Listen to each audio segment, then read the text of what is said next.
Amados, amadas, bienvenidos a esta sesión número 55 del estudio de Apocalipsis. Vamos a pedirle al Señor que nos guíe. Padre Santo, necesitamos de ti para entender la Escritura, para que Cristo sea iluminado en nosotros y podamos no solo entender, sino que también esto pueda llevar a que en nuestra vida podamos hacer cambios concretos para santificarnos, para realmente vivir vidas que te honren, que te glorifiquen a ti. Te damos gracias por este tiempo donde podemos estudiar juntos tu palabra como congregación. Guíanos en el nombre de Jesús. Amén. Bien, queridos, estamos en el capítulo 14 de Apocalipsis y estuvimos leyendo la vez pasada desde el versículo 6 en adelante. Hoy día vamos a repasar ese texto. La vez pasada nos centramos en un solo término, la verdad. Hablamos del Evangelio. Y ahora vamos a analizar el texto mismo, ¿ya?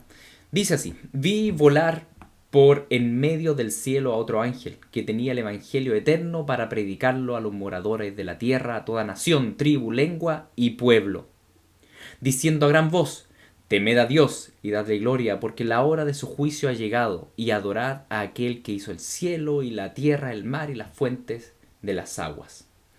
Bien, ¿se acuerdan, no es cierto, que estuvimos hablando de esto? Estamos en el contexto donde del capítulo 11 al capítulo 13 de Apocalipsis, el diablo ha estado persiguiendo a la iglesia, el anticristo, el falso profeta, la iglesia ha estado sufriendo, pero ya llegó el tiempo final, que es lo que se describe de aquí en adelante, cuando ya la ira de Dios se derrama sobre este mundo. Vimos que este ángel anuncia el Evangelio, estuvimos hablando de cuál es el mensaje del Evangelio eterno, y cómo aquí el ángel parte diciendo: teman a Dios, denle gloria a Dios, y este mensaje va a todas las etnias del mundo. Como dijo Jesucristo, ¿no es cierto? Antes de su venida, el mensaje sería predicado en todas las etnias del mundo. Entonces, vemos que pasa volando este primer ángel, después hay un segundo ángel y después un tercer ángel en este texto. Dice así el segundo ángel: otro ángel le siguió, versículo 8, diciendo: ha caído Babilonia, la gran ciudad, porque ha hecho beber a todas las naciones del vino del furor de su fornicación.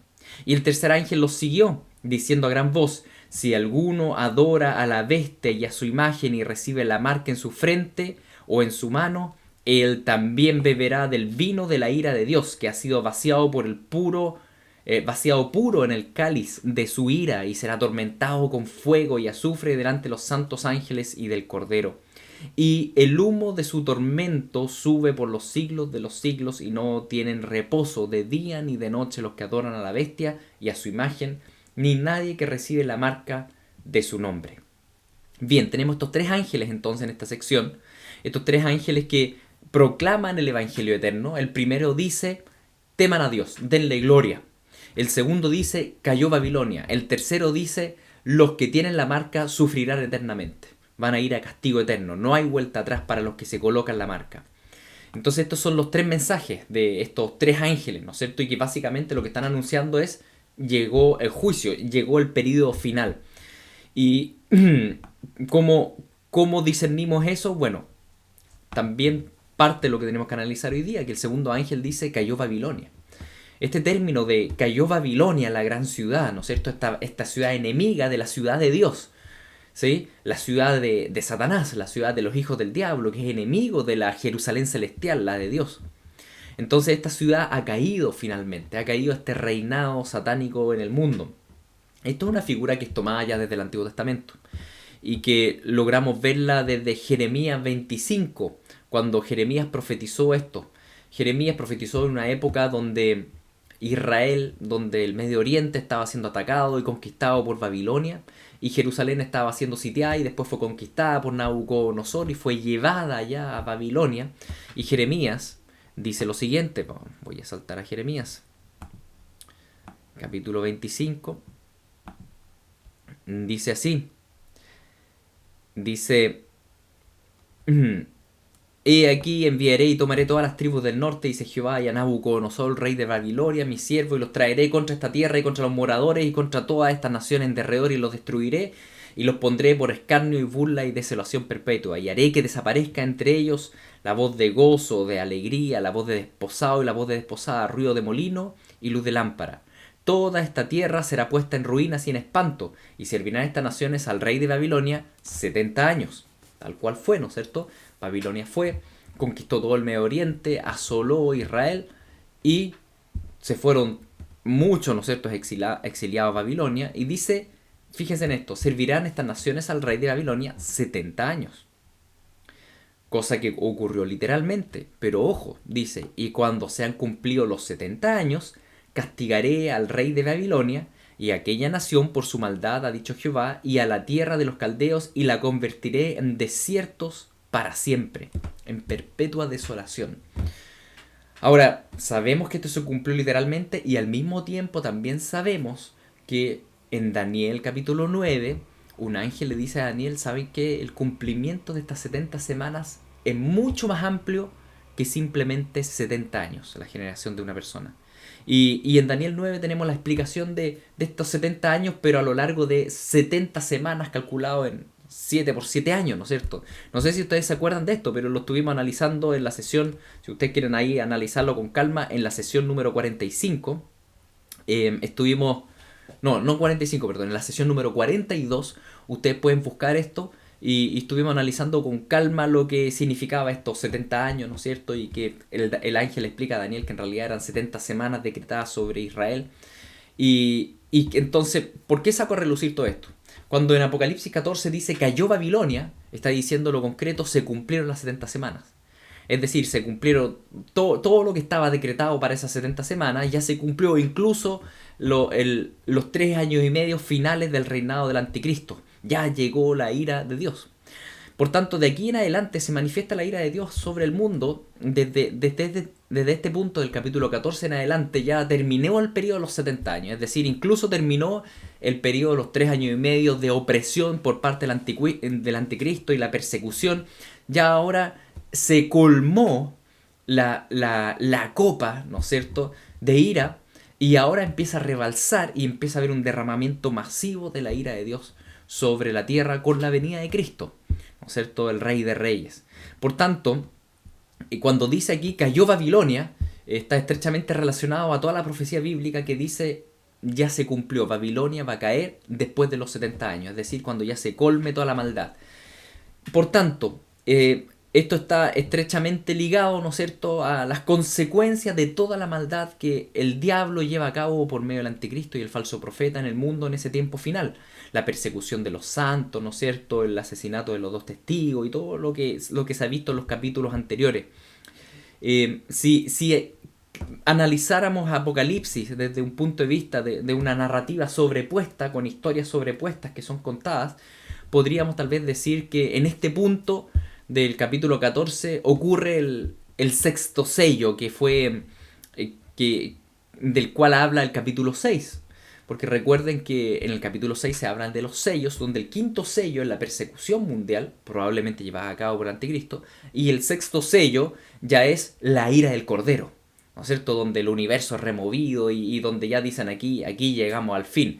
Y sí, tal vez la ira del Cordero en este momento, en el capítulo 14, está siendo ya derramada y desatada. Y de hecho esa ira de Dios vamos a verla desatada desde el capítulo 14 hasta el capítulo 19, donde el capítulo 16, 15 y 16 se derraman las copas, donde se describe el Armagedón, ¿no es cierto?, después donde se describe la caída de Babilonia, que es detallada mayormente en el capítulo 18. Entonces, si vemos en realidad en una perspectiva más amplia estos capítulos, podríamos decir incluso que en el capítulo 11, 12, 13 vemos que el diablo desata su ira a través del sistema de la bestia. Una ira que él desata sobre los creyentes. Mientras que del capítulo 14 hasta el 19 vemos que ahora Dios desata su ira. ¿Y desata su ira sobre quién? Sobre los hijos de perdición, sobre los hijos del diablo. Y nos damos cuenta entonces de estas dos iras. La ira del mundo, ¿no es cierto?, como vemos en Apocalipsis 11. Les recuerdo, ya pasamos por ahí, pero se los recuerdo. Dice así, 11:18. Y se airaron las naciones. Tu ira ha venido. Y el tiempo de juzgar a los muertos y de dar el galardón a tus siervos los profetas, a los santos y a los que temen tu nombre. Entonces, en este texto que ya pasamos nos damos cuenta de las dos iras, ¿no es cierto? La ira de las naciones, del mundo. El mundo está enojado. Pero la ira del mundo no es una ira santa, es una ira que es rebelde contra Dios y no quiere que Dios gobierne. Y cuando ya Dios toma el gobierno, están enojados porque Dios toma el gobierno, cuando en realidad, bueno, Él es el legítimo gobernador. Por otro lado, se contrapone a la ira del mundo, se contrapone la ira de Dios. La ira de Dios que sí es santa, que se enoja en justicia contra el pecado y contra la maldad. Es una ira que es santa. En el capítulo 12 vemos la ira del diablo contra los hijos de Dios. En el capítulo 13 la ira del anticristo, de la imagen, ¿no es cierto? Y el falso profeta contra los hijos de Dios. Pero ya desde el capítulo 14 en adelante vamos a ver la ira de Dios. Y la ira de Dios es santa y es perfecta y por tanto trae connotaciones de renovación completa. Mis queridos, la ira, por tanto, puede haber una mala ira y una buena ira. Y aquí, bajando un poco a lo práctico que nos pasa en nuestra vida, yo creo que muchas veces tú y yo nos hemos enojado, ¿no es cierto? Nos hemos airado. La pregunta es, ¿qué tipo de ira tenemos? ¿Tenemos una ira diabólica, una ira del diablo, donde nos enojamos por envidia, porque al otro le va mejor que a mí? El diablo está enojado con los redimidos, porque nosotros vamos a gobernar eternamente, y él no. Él quería el trono y no lo recibe. Nosotros, la verdad es que no lo merecíamos y recibimos el trono. Entonces él está muy enojado. Él envidia. Los ángeles caídos te envidian. Los demonios te envidian. Entonces aborrecen. Están enojados. El mundo también está enojado. Pero el mundo está enojado por rebeldía. ¿No es cierto? No quieren que Dios domine. ¿Qué tipo de ira tienes? Cuando te enojas, ¿por qué te enojas? Cristo también se enojó. La Biblia dice, airaos y no pequéis. ¿Cuál es esa ira que no conlleva pecado? Es la ira santa. La ira que se enoja con el pecado. Esa es la ira que es santa, es la ira de Dios. Es cuando, por ejemplo, vemos a Cristo echando a los mercaderes del templo, porque ocupaban la zona, ¿no es cierto?, que estaba destinada a la oración de los gentiles. Entonces ahí hay una ira santa, ¿sí? Y esa ira santa es la que Dios lleva a cabo.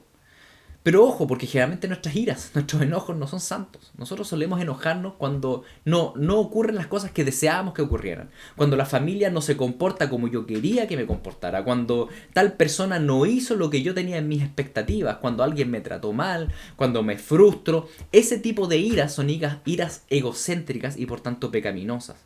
Pongamos ojo con nuestros enojos, mis queridos. Porque nuestros enojos sacan a relucir lo que amamos. Lo que está dentro. En Santiago, capítulo 1, leemos respecto a esto. Y dice, pongan ojo, mis amados hermanos, todo hombre sea pronto para oír y tardo para hablar y tardo para airarse. Porque la ira del hombre no obra la justicia de Dios. La ira de nosotros, nuestros enojos en general, no expresan la justicia de Dios. No es como la ira de Dios, que realmente es santa y es perfecta. Nuestra ira, como les decía, tiene que ver con nuestras idolatrías. Cuando me tocan esto que yo deseo y me lo sacan y me lo quitan y me enojo, es un berrinche. Nuestras iras son idolátricas y por tanto cuando estés enojado, yo te invito a hacer lo siguiente. Cuando te dé una crisis de ira y de enojo, reflexiona. ¿Por qué estoy enojado? ¿Qué es lo que realmente me enoja? Generalmente, si tienes al Espíritu Santo, vas a llegar a la conclusión de que lo que te enoja es tu propia idolatría. El amor ¿a qué? ¿Al orden? ¿El amor a tu propio nombre? ¿El amor a la comodidad? ¿El amor a qué? ¿Qué amas tanto que estás dispuesto a pelear con tus seres queridos? Mis queridos, si vamos a pelear, que sea contra el pecado, ¿sí? Pero que no sea por nuestras carnalidades. Que el Señor nos guíe y podamos entonces vivir en una ira, pero que sea santa. Bueno, difícil, mejor seamos tardos para enojarnos, ¿no es cierto? Cada vez que surge el enojo, corramos al Señor y digamos al Señor, guárdame, me estoy enojando y sé que no está bien. Correr a los pies de Él y Él te va a capacitar para poder vivir en santidad. Entonces, en este análisis interno de esta sección, tenemos que hacemos la seguidilla. La bestia derrama su ira contra el Hijo de Dios. Repentinamente en el capítulo 14 tenemos la iglesia cantando y alabando porque están con Cristo. Y estos tres ángeles recorriendo la tierra diciendo, proclamando el Evangelio, glorifiquen a Dios. Y no es una invitación, es un mandato. Glorifiquen a Dios porque se lo merece, Él es digno de alabanza. Y diciendo, cayó Babilonia, es decir, se completó el tiempo de las 70 semanas. Y diciendo, los que se ponen la marca están fritos. No queda más para ellos. Vuelvo ahí a esa sección. Versículo 9 en adelante. Y el tercer ángel los siguió diciendo a gran voz: si alguno adora a la bestia y a su imagen, perdón, ahí sí. Si alguno adora a la bestia y a su imagen y recibe la marca en su frente o en su mano, él también beberá del vino de la ira de Dios. Y aquí se introduce un tema que va a estar muy presente en este capítulo y en los capítulos que siguen. Beber el vino de la ira de Dios. Y hay figuras aquí que están muy relacionadas. Por un lado, una copa, las copas de la ira. Esa copa está llena de un vino. Ahora, el vino representa la sangre. Entonces, Jesús, no sé si ustedes recuerdan, pero no, él mismo dijo: Padre Santo, pasa esta copa de mí, cuando él iba a ir a la cruz, porque era un castigo de Dios que nos iba a llegar a nosotros, pero él se lo llevó, él tuvo que tomarse la copa entera y lo tomó en tu lugar. Entonces su sangre fue derramada y esa sangre está ahí en esa copa. El vino representa la sangre, el derramamiento de sangre. Entonces dice: el que se ponga la marca, si bien va a intentar hallar la vida, la perderá. ¿Por qué? Porque va a intentar hallar la vida en este mundo. Y la verdad es que la vida en este mundo, si el que busque la vida en este mundo, la perderá. Entonces, esta figura se va a repetir harto en este capítulo y tenemos que ir hablándola. Dice: él también beberá el vino de la ira de Dios, que ha sido vaciado puro en el cáliz de su ira, y será atormentado con fuego y azufre delante de los santos ángeles y del Cordero de Dios. Y aquí, ¿no es cierto?, esto nos recuerda obviamente el infierno. Y nos dice el Señor: todo aquel que se ponga la marca, automáticamente, eternamente, queda registrado como hijo del diablo. Y resulta que Dios creó para el diablo y sus ángeles el lago de fuego. Todo aquel, por tanto, que se ponga el sello del diablo en su frente o en su mano, por medio de esta punción, ¿no es cierto?, de esta marca que estuvimos analizando al final del capítulo 13, y que creemos que algo literal que va a acontecer y que se está preparando actualmente en el sistema mundial, ¿no es cierto? Todo aquel que se ponga esa marca de sello, inmediatamente pasa a ser eternamente hijo del diablo y por tanto va al mismo destino del diablo. Por tanto, va a estar en el lago de fuego quemándose, ¿no es cierto?, conscientemente, eternamente, a la vista de los santos ángeles y del Cordero. Y bueno, no dice que es a la vista de los redimidos, ya, de la iglesia. Probablemente la iglesia va a poder mirar, pero aquí el énfasis está en que los ángeles lo ven. ¿Y por qué lo ven los ángeles y lo ve Cristo? Bueno, porque en ese lago de fuego, fue destinado para Satanás y sus ángeles caídos, y por tanto para eterna gloria de la justicia y santidad de Dios. No sé si nosotros vamos a poder ver eso. Yo preferiría en lo personal no verlo, pero bueno, nadie sabe la perspectiva futura que vamos a tener de estas cosas. El tema es que sí va a estar plenamente presente delante de los santos ángeles, que van a ver la justicia de Dios ahí, la santidad de Dios flameando, ¿no es cierto?, castigando a Satanás, sus ángeles, y todo ser humano que se sume a ellos. ¿Y cómo se suma? Literalmente inyectándose algo, ¿no es cierto?, bajo la piel, como dice ahí en Apocalipsis 13. Y dice: y el humo de su tormento sube por los siglos de los siglos, es decir, eternamente.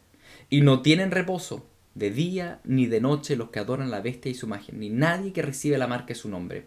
Las advertencias son muy severas en este capítulo, y nos damos cuenta que aquellas personas que buscaban reposo y comodidad, haciéndose parte del sistema mundial, inyectándose, ¿no es cierto?, la marca, lo que buscaban no lo encuentran. Porque así son las idolatrías. El mundo te ofrece cosas, te ofrece reposo, te ofrece comodidad, te ofrece recompensa, pero el destino es muerte eterna. El mundo ofrece un camino ancho y espacioso y algo que parece fácil. Los que no se pongan la marca van a tener que salir del sistema. Los que no se pongan la marca no van a poder entrar a las ciudades, no van a poder comprar en los supermercados. Los que no se pongan la marca van a quedar excluidos del sistema. Y claro, van a probablemente tener que vivir en los bosques o a la intemperie, ¿no es cierto? Van a ser perseguidos, van a sufrir, sí. Y aquel que se ponga la marca va a vivir momentáneamente la comodidad de la tecnología, la comodidad de tal vez incluso un sueldo base para todos y la comodidad, ¿no es cierto?, de poder acceder a todos los beneficios de la sociedad presente. Pero, dice la Biblia, no va a tener reposo eterno. No va a tener reposo eterno. Por tanto, no te dejes comprar por el diablo, porque sus ofrecimientos son falsos. Son falsos. El humo de su tormento sube por los siglos de los siglos, y no tienen reposo de día ni de noche los que adoran a la bestia y su imagen, ni nadie que recibe la marca de su nombre. Por tanto, cuando ya partan colocando esta marca, no te la colocas aunque pierdas todos los beneficios. Aunque pierdas todos los beneficios, como actualmente se ve, ¿no es cierto?, en tantas políticas que se instauran, donde se ponen ciudadanos de primera y segunda categoría, todas esas son preparaciones para lo que viene, donde realmente cuando ya esté la marca, los ciudadanos de segunda categoría que no se coloquen esta punción o esto que se coloque bajo la piel, van a quedar absolutamente excluidos de la sociedad. Y debemos estar dispuestos a ser excluidos, porque la verdad es que no somos de aquí. La verdad es que nosotros tenemos una ciudadanía en el cielo. Entonces, ¿para qué quiero la ciudadanía acá en la tierra? Tal vez acá en la tierra no voy a poder vivir en la ciudad. Pero me da lo mismo. Porque yo sí tengo una ciudad donde está mi casa. Y mi casa no está acá en la tierra. Entonces, mis queridos, no teman. No teman si esto va a implicar vivir en el campo, en la intemperie, en un bosque. Que sea por el tiempo que Dios quiera. Porque la verdad es que nosotros no nos preocupamos. Nosotros vamos a reposo eterno. Nosotros vamos a la morada celestial, a la Sion de Dios. Nosotros no somos de aquí, no somos de este mundo, no somos de este sistema. Así que si nos excluyen, bien, porque no somos de acá. Entonces, aquí está la paciencia de los santos. Y en este punto hace un paréntesis, en medio de todas las palabras de juicio y de ira, hace un paréntesis para reforzar. ¿Qué? Al pueblo de Dios, para animarte y decirte, esa es la paciencia de los santos, los que guardan los mandamientos de Dios y la fe de Jesús. Los santos de Dios. ¿Quiénes son los santos? Aquellos que perseveran pacientemente, no aquellos que alguna vez dijeron, sí, yo creo en Jesús y después se suman al sistema de la bestia, sino que son aquellos que dicen, sí, yo creo en Jesús y estoy dispuesto hasta las últimas consecuencias a que me excluyan del planeta con tal de estar con Él. En eso consiste la paciencia de los santos, mis queridos, los que guardan los mandamientos de Dios y la fe de Jesús, es decir, en palabras de Cristo, el que oye y hace. No solo el que oye. Hay mucha gente que hoy día va a las iglesias, ¿no es cierto? Y creen, o dicen creer, pero no se expresa en la obediencia y en sus vidas, sino que viven las vidas tal cual como lo vive cualquier ciudadano chileno. Y no, dice el Señor. Los santos son los que guardan los mandamientos de Dios. Y la fe de Jesús. Fíjense que la fe es de Cristo, es un regalo de Dios. Jesús te dio la fe. Y debes cultivarla y perseverar y vivir pacientemente y obedeciendo los mandatos de Dios. Dice, aquí está la paciencia de los santos, los que guardan los mandamientos de Dios y la fe de Jesús. Y oí una voz del cielo que me decía, escribe. Fíjense, esto es importante. Acá Dios le dice entonces, quiero que le escribas esto, Juan, a las ovejitas. Por favor, escríbeles esto. Porque sé que van a sufrir en esos tiempos de persecución. Pero dice, por favor, escríbeles esto. Versículo 13. Bienaventurados, dichosos, ustedes son benditos. De aquí en adelante los muertos que mueren en el Señor. Sí, dice el Espíritu, descansarán de sus trabajos, porque sus obras con ellos siguen. El Señor en este punto del relato se detiene y dice, por favor, escríbele a mi iglesia, escríbele, bienaventurados los que mueren.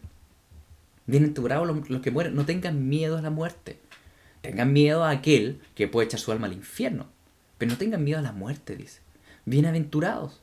Porque si tú mueres En este mundo, tú te vas al cielo, tú descansas de tus trabajos. Más aún, tus obras siguen contigo por la eternidad y tú serás recompensado por el Señor.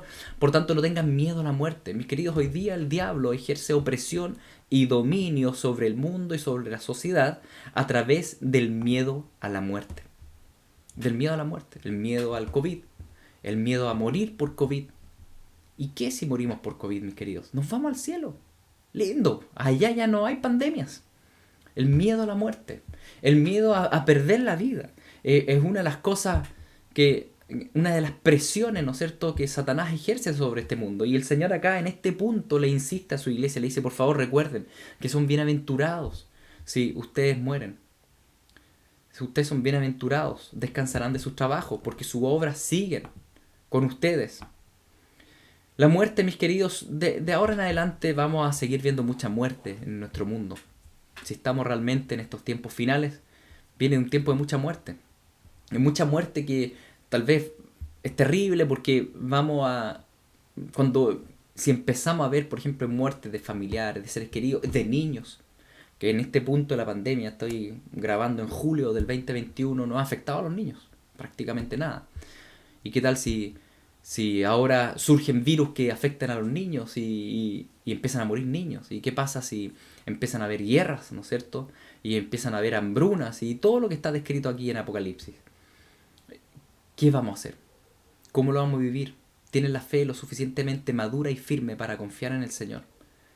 Mis queridos, la Biblia dice lo siguiente: bienaventurados los que mueren en el Señor. Mira lo que dice Isaías 57. Si ha muerto ya un familiar tuyo, y que tú dices, pero ¿cómo? Si amaba al Señor, era un siervo del Señor. ¿Por qué, Señor? O si se te muere un familiar en el futuro, o incluso de la iglesia, líderes, ¿no es cierto?, pastores. Dice en Isaías 57, dice lo siguiente: perece el justo y no hay quien piense en ello. Y los piadosos mueren y no hay quien entienda que delante de la aflicción es quitado el justo. Entrará en la paz, descansarán en sus lechos todos los que andan delante de Dios. Fíjense este texto, fíjense lo lindo. Si muere un piadoso, si muere un justo, entiendan qué, que delante de la aflicción es quitado el justo. Es decir, el Señor lo está quitando de la aflicción y entrará en la paz y descansará en sus lechos todos los que andan delante del Señor, descansarán. Cuando Dios permite que muera uno de sus hijos, lo que Él está haciendo, Él los está quitando de la aflicción de este mundo. Es un beneficio para los creyentes morir. Muchas veces uno dice, pero Señor, ¿por qué tú permites que muera un niño de 5 años, de 4 años? ¿Por qué? Bueno, de acuerdo a este texto, el Señor conoce el futuro de ese niño, de esa niña. Sabe toda la aflicción que va a venir. Y Él decide cuándo quitarlos de delante de la aflicción. Tú no conoces el futuro y todo lo que había sufrido ese niño o esa niña. ¿Y por qué Dios tomó la decisión de quitarle la vida? Porque recuerden, el único que da o quita la vida es Dios. No es un virus, es Dios. Alguien puede contagiarse de un virus, pero es Dios el que decide, el que da o quita la vida, como dice en Deuteronomio 32. Y les leo el versículo en Deuteronomio 32. Cuando dice el Señor,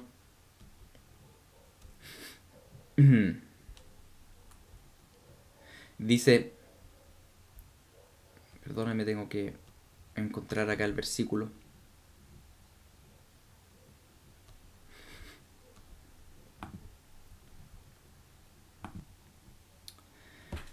Ved ahora que yo soy y no hay dioses conmigo. Yo hago morir, yo hago vivir.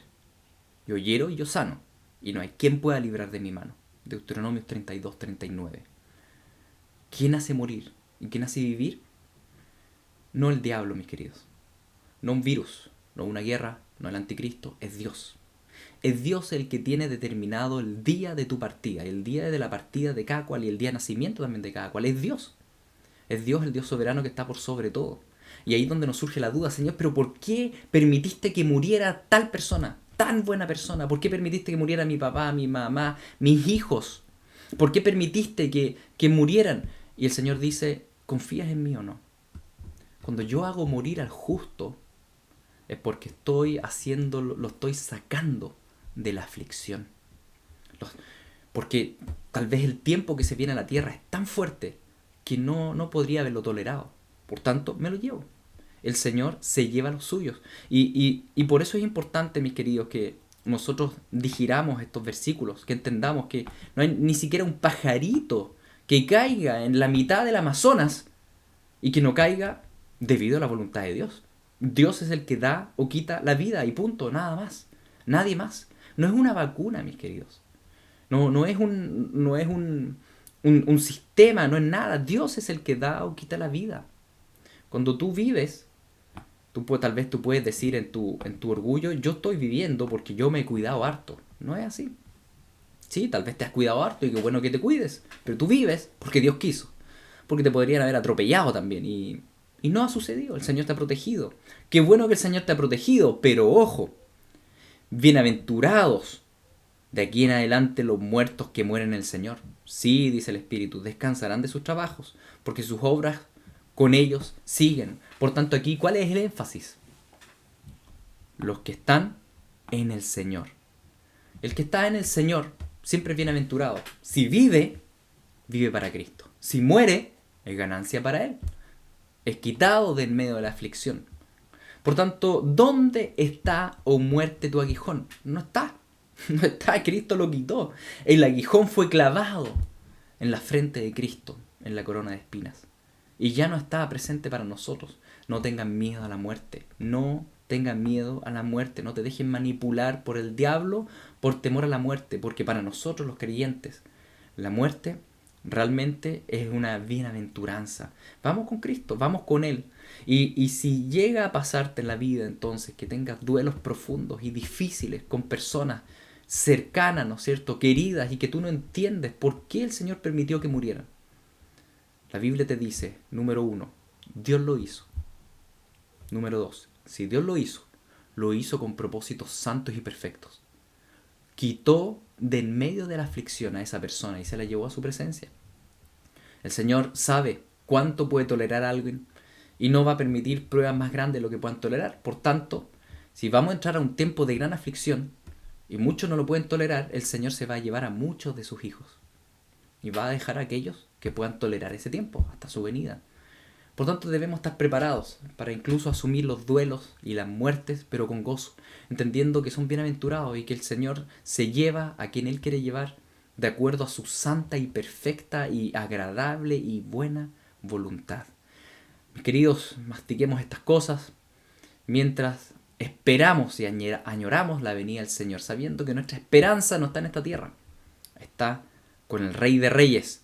Y les doy ahora un pequeño adelanto antes de finalizar esta sesión, leyendo la venida del Señor, el versículo 14. Y miré, y aquí una nube blanca, y sobre la nube uno sentado semejante al Hijo del Hombre, que tenía en la cabeza una corona de oro y en la mano una hoz aguda. De eso hablaremos en la siguiente sesión. Que le vaya bien.